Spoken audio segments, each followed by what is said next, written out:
Hai semuanya, sebelumnya udah pada kenal belum nih sama kami berdua? Pastinya belum pada kenal kan? Nah, kalau gitu kita perkenalan diri dulu deh. Nah, saya Alta Gunawan Kosasi dari kelas 12 IPS 1. Saya Farhan Winata dari kelas 12 IPS 2. Selamat menyaksikan. Nah, sebelumnya aku mau tanya dulu nih ke kalian, sebenarnya apa sih kalian kalau mendengar kata ekonomi? Aku bisa tebak sebagian besar dari kalian pasti berpikiran bahwa ilmu ekonomi adalah ilmu yang mengenai tentang uang, dan uang. Nah, tapi sebenarnya ilmu ekonomi nggak selalu tentang uang.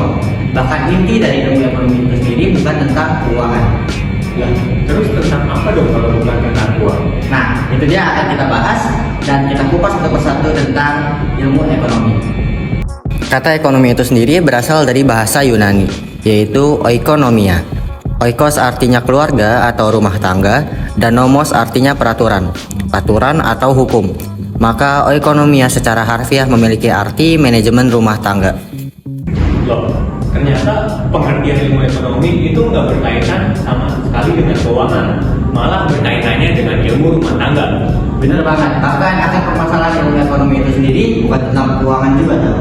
Loh, terus inti dari permasalahan ekonomi itu apa sih? Nah, inti permasalahan sebenarnya dari ilmu ekonomi adalah scarcity atau kelangkaan. Kelangkaan adalah kondisi di mana manusia memiliki sumber daya yang terbatas dalam memenuhi kebutuhan yang tidak terbatas jumlahnya. Wah, menarik juga. Kita sebagai manusia tentu memiliki kebutuhan yang hampir tak terbatas. Tetapi, pada dasarnya, kebutuhan yang tidak terbatas bukanlah sebuah masalah.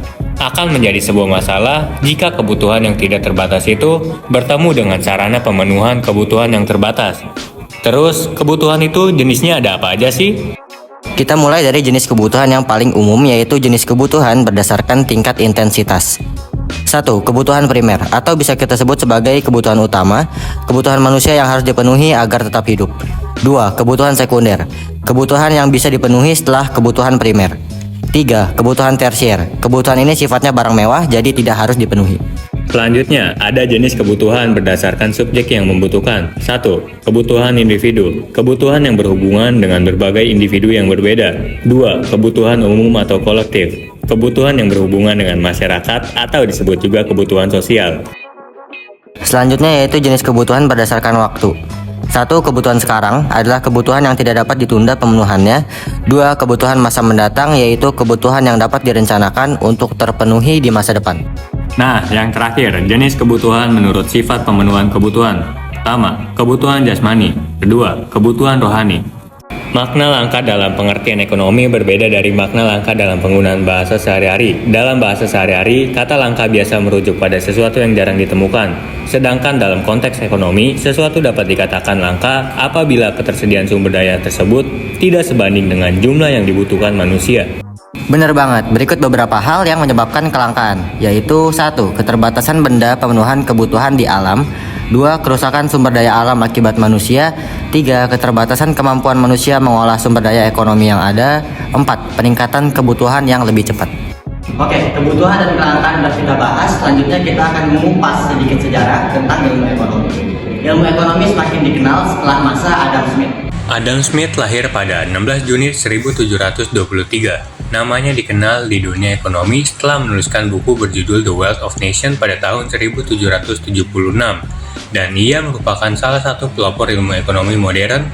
Oleh karena itu, ia dikenal sebagai Bapak Ekonomi Dunia. Nah, kesimpulan dari materi pengantar ilmu ekonomi kali ini, uang bukanlah inti dari permasalahan ilmu ekonomi, melainkan inti dari permasalahan ilmu ekonomi adalah kelangkaan. Kelangkaan juga tidak muncul tanpa sebab. Kelangkaan muncul karena ada faktor yang membelakanginya seperti bencana alam, peningkatan kebutuhan yang lebih cepat, dan masih banyak lagi. Kebutuhan manusia juga bermacam-macam jenisnya. Ada yang berdasarkan intensitas, berdasarkan waktu, berdasarkan subjek yang membutuhkan, dan sifat pemenuhan kebutuhan. Ada juga tokoh yang menulis tentang ilmu ekonomi seperti Adam Smith dan masih banyak lagi lainnya. Oke, luar biasa kan pembahasan dari Farel, Jesslyn, dan Alka.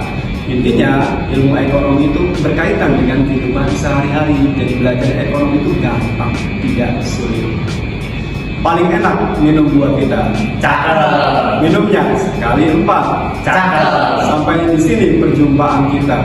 Semoga bermanfaat. Mantap!